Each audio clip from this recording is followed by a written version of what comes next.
So welcome to the interior of the 2020 Bentley Flying Spur W12, which means it's got the 12-cylinder engine up front, giving this thing just over 600 horsepower and a top speed of 207 miles an hour in a car that weighs 2.5 tons. What has the world come to? You might be wondering why I'm wearing a mask and gloves. It's the only way I could have gotten in to film the car, so I'm very grateful to be given the opportunity to do so. I mean, where do I start? Just the door sills here. It's such lovely textured leather, all hand stitched. These seats, oh, they are magnificently stitched, and they feel, oh, this is so soft. And the quilting is gorgeous. And all of the buttons down here in the center console are incredibly expensive. They're all kind of gloss black.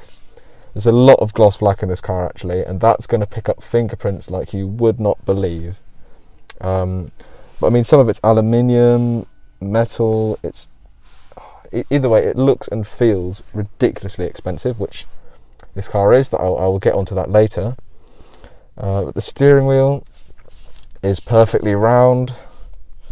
It's nice and thin, easy to hold in the hand. It's quite firm, but it's nice. And the paddles are aluminium. They are solid aluminium all the way around. Now about the exterior of this car. This car itself is the first edition. If I'm being honest, I don't really know what that means. And you know, it doesn't matter if you get the first edition or not, but it's got some pretty things on the door sills and a little badge on the rear pillar. So, you know, whatever, if you're into, you know, that first edition kind of stuff, fair enough. I'm not bothered, but some people are, so fine by me. But there's a lot of chrome on this car. It's finished in a lovely paint, which I don't know yet, but I undoubtedly know it's worth a lot. It's a lot of money's worth of paint. It's an expensive paint job.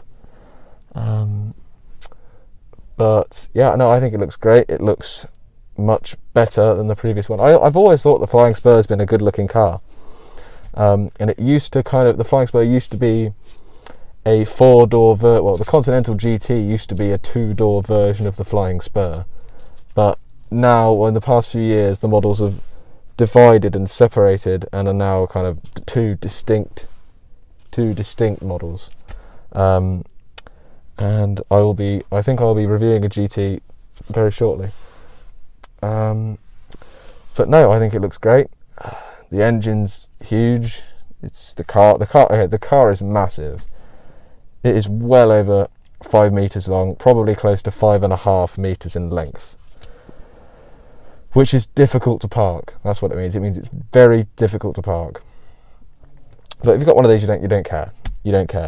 And as I've already said, the interior is just mind-blowing. It feels the money. It really feels the money. Everything's just, it's perfect. Very happy in here. Very happy indeed.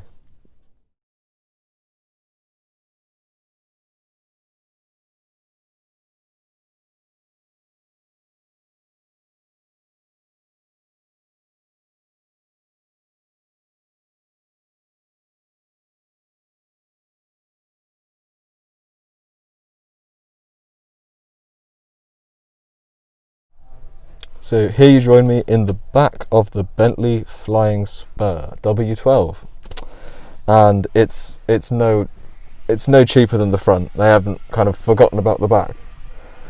It's got the softest headrests, pillows I've ever felt. In fact, these are probably better than my pillows in my bed. This is, oh, and the seat is all fully adjustable from the buttons on the door. And again, the doors are all leather lined everywhere. They have their own climate control, lovely aluminium door handles, the same quilting effect on the doors, on these doors and on the seats. And we've got TV screens, vanity mirrors, adjustable lighting. Yeah, no, I could really get used to something back here. Once again, no plastic to be found except in these cup holders. Well, that's just nitpicking, really. That doesn't matter. It doesn't matter at all. There's leather in places that you didn't know there could be leather. Everything is soft, well made. There's carpets. You can really stretch out and get comfortable. So yeah, no complaints from me back here. It goes without saying that this is an incredibly special car, you know, in terms of its interior, in terms of its exterior, its heritage. You know, I am very impressed with it, but I'm struggling to love it. I think it's wonderful, and I think it's a fantastic, super luxurious, super fast kind of a car to fit for up to 5 adults, actually. But I don't know, there's something about it that just seems bland. And maybe it's initially that the whole novelty of this interior when it first came out with the new Continental GT, it was incredible. Everyone was blown away. And now I think it's cool. I think it's great. It works very well as I've used, but it doesn't feel special. I've been in cars where their interior might not be the most advanced or the prettiest, but you look at it and you think, wow, this is really something cool. But you know, this is cool, but I don't know. I mean, would I buy one? That's the £220,000 question, which is how much this exact car costs. Personally, I prefer, while I love, obviously everyone loves a bit of luxury, and this is a lot of luxury, but I'd prefer something like a BMW M5 or a Mercedes E63 for half the money. I mean, you're not getting, you know, all the luxury and all the adjustment and, you know, like the heritage, but you're getting a damn fast car. I mean, this is fast, but those are faster still because they weigh less, because this is 2.5 tons. And you may have recently seen this car, well, not this exact car, but a Flying Spur W12 driven by Chris Harris on Top Gear. I mean, it is an excellent car. It's an excellent all-rounder, and it's probably the most accomplished Bentley ever built, and I would definitely buy one over a Bentayga. The Bentayga being their SUV.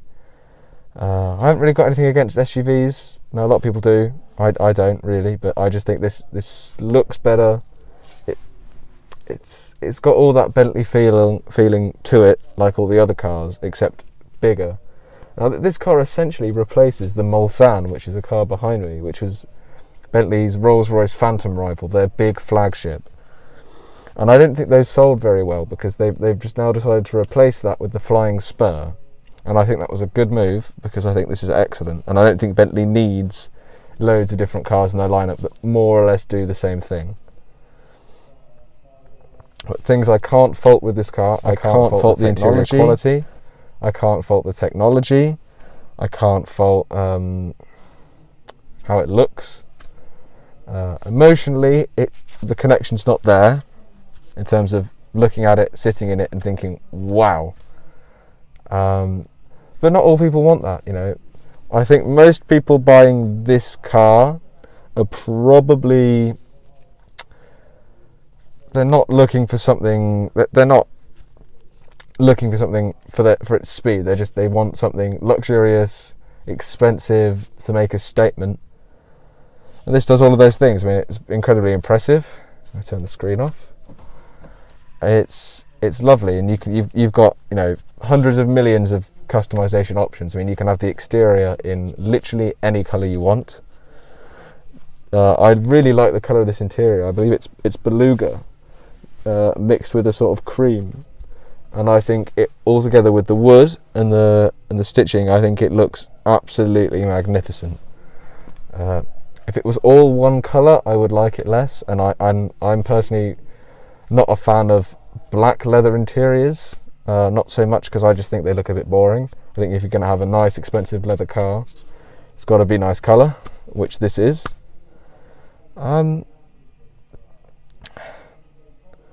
220 grand. That's a lot of money, and the resale value on this will not be that high. It's a Bentley. It's, you know, they depreciate in value a fair amount, shall we say. Not as bad as some, but a fair amount. From what I've heard, this thing is incredible to drive. It's a 2.5, you know, it's been described as defying physics. A 2.5 ton wide luxury saloon car should not be able to accelerate and corner like this car. I mean, 0 to 60 in 3.7 seconds. Now that's not bonkers, you know, in terms of all acceleration times. I mean, we've got cars now doing it in under 2 seconds, but this isn't anything like that. This isn't the same ballpark. It's not the same ballpark. But this thing is incredibly impressive. It feels incredibly high quality. It doesn't feel like they've cheapened out anywhere at all. Some of the technology I do recognise from Audi. Obviously Audi do own Bentley as a company, but you know, only people that drive cars like that back to back or sit in them regularly can really tell this, you know, here or there, because, you know, the average person is not going to be like, oh well, you know, I can see that little indicator stalk is the exact same as my Audi from 4 years ago. It's like, you know, who cares really? I mean, I do say I can feel the quality. I am wearing gloves, but you know, you can still feel the weight and the texture and the quality of things, because it's just top notch in this car.